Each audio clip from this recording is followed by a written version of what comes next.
In this video, what we're going to be looking at is, well, more Todd Howard. I talked a bit yesterday about this as they did release some clips from the larger interview, but now we do have the full interview that is just shy of an hour and a half in length, which is pretty beefy, especially for Todd Howard. This is part of the larger series by IGN known as IGN Unfiltered. They basically on a monthly basis will interview somebody that is pretty notable in the games industry, and that's definitely not an overstatement. They have some pretty high profile people on this series, and now we're getting to hear from Todd Howard. I'm going to provide a full link to the video down below, but otherwise in this video what I'm going to be doing is actually looking at some of the comments Todd Howard makes and providing additional context or giving my own reception to them. There also is a pretty long part of this podcast where they just go over Todd Howard's history. Naturally, that's not super relevant here, although very interesting, so I would encourage watching like the first 45 minutes to get some of that if you are interested, how he actually got into the games industry. But otherwise, just a few tidbits from that. Todd Howard actually has a finance degree. I definitely didn't realize that. But even further, where things start to get particularly interesting and relevant, especially to future Bethesda Game Studios games, is when Todd Howard actually starts to talk about his relationship with ZeniMax. He mentions that working at ZeniMax, which is the parent company to Bethesda Game Studios and Bethesda Softworks, which is the publisher, that he actually gets a lot of creative freedom, and he provides an example of this with Morrowind. Morrowind was a success, and naturally, if you had a pretty major success like that, most companies would be like, all right, when's the next one? And try and get that out as quick as possible. But Oblivion, the next iteration in the Elder Scrolls franchise, was 4 years later. You know, financially, we're set. We can go into Oblivion with, and most places would say, okay, you have this huge success in Morrowind. Where's our sequel in a year or 2 years? And the fact that I was able to go and say, we'd like 4 years and to make a next-gen RPG is sort of like one of the great things about this company is they let the creatives, like, what do you really want to do? What's your vision? How do we make it happen? And he uses this as an example for the larger point that Todd Howard, in general, prefers to have smaller teams with larger development times. I'd rather spend longer with less people than put 1,000 people on a game and try to do it quickly. Right. What I think is really reflected in some of the games we see, and we'll hear more about this later in this video as they talk about Starfield and the Elder Scrolls 6, but it is genuinely unusual how long Bethesda takes to make games and how many people are actually working on them. As I mentioned in this interview, now they have roughly 400 people across North America, but leading up to Fallout 4 and with the actual release of that game, they only had 100, which is a lot less than most major studios. Even further, despite having 4 times the people, they still seem to be releasing games at roughly the same rate as they were previously. And I think taking that together, it really is a bit more evidence for this idea that there is going to still be decent wait times in between each release. Even though Bethesda has grown in size, I don't think we're going to see them start pumping out games, as Todd Howard seems to be pretty against that in this interview. I think it's important, though. A lot of people they love these franchises. They would work on them for 10, 20 years in a row if we let them. It's more about not having a game every other year or every year where they feel like, oh, we have a release. They do feel like, okay, we can take our time and do something unique with this each time. He talks about acquiring the Fallout license and actually getting that game. If you're unfamiliar, Fallout was never originally part of Bethesda or ZeniMax. It was actually part of Interplay, and they made some of the initial Fallout games. Basically, the way the story is described is somebody asked Todd Howard, hey, what do you want to do next? He said Fallout, and then they went out and actually got the Fallout license, which interestingly was initially a licensing deal, meaning that they didn't own the rights, they were just allowed to use them. But later, during the development of Fallout 3, they actually full-on bought out the rights to Fallout, and that's how we see the franchise now. But that is pretty interesting to think, what kind of timeline could we have seen if Bethesda never actually bought Fallout, and rather they were just doing licensing deals with Interplay? That could have dramatically changed the kind of games we see today from both companies. He touches on E3 2018, mentioning how they were announcing 2 titles that they knew not everyone would want. Here's a Fallout game we're not sure everybody wants. There's an Elder Scrolls game we're not sure everybody wants.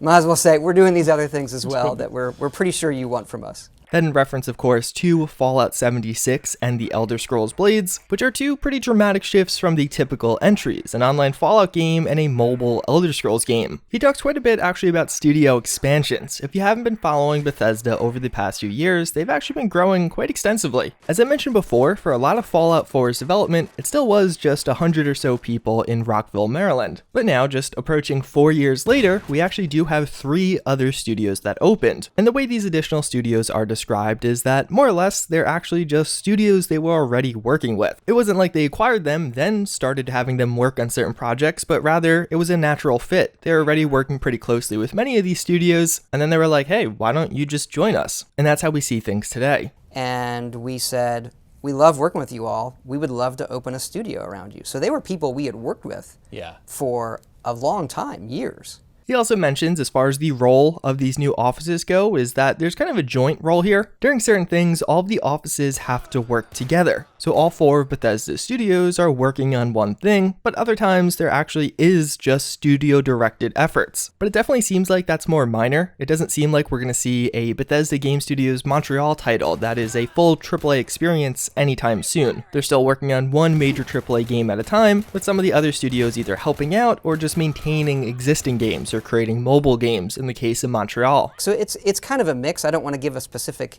answer to that, but there are times where it needs to act as one, and there are times where the leadership in those studios is going to be driving something. Also, considering that Dallas was described as the VR studio, that definitely makes me feel like we'll see some kind of VR announcement at this year's E3. It's been quite a while, and I think there's definitely some interesting things they could play with there. But then we start to get into what I find to be some of the most interesting parts of this interview, that with discussion of Starfield and the Elder Scrolls 6. As far as Starfield details go, Todd Howard does describe how, while developing Fallout 4, they knew that the next game he wanted to do was Starfield. First, that old list of, hey, what games you want to do? It was post-apocalyptic and then epic science fiction. And so we've had a vision of that game. It's a game I've wanted to make for a very, very long time. And we felt post-Fallout 4, we knew during Fallout 4, our next thing was going to be Starfield. He references a list of games he wanted to make from quite a while ago. If you were following the build-up to last year's E3, you would have definitely heard of this list. Something pretty interesting is he describes how they've been working on Starfield for 3.5 years. Well, first of all, it's a project we've already worked on for, what year is this? 2019. Okay, so we're 3.5 years in. Yeah. We know that Starfield development actually started immediately after Fallout 4, and really during that time they were jointly creating Fallout 76 and Starfield, but as Fallout 76 got a lot closer to release, many more people are working on that game from all of the various studios. Now, the 3.5-year development time doesn't say much. I think a lot of us are still expecting Starfield in 2020, and this definitely does support that, but it still definitely doesn't seem like we're going to get a surprise release in 2019 or anything along those lines. As far as explicit details on Starfield itself, he does mention that the trailer hints at whatever the tone of the game was going to be, and even further that the tone for Starfield is distinctive from that of Fallout 4 and even the Elder Scrolls. And it's not just that the tone of the world, it's the game flow and the things you can do. Are you going to tell me about the tone at all? No. No? Well, with the teaser we put out, teases the tone. Yeah. Fair enough. I don't know. Watching the teaser back, and I will have a link to it down below, it really speaks to me as something that's a little bit more hopeful, and I get like real exploration vibes, like this could be a space exploration focused game.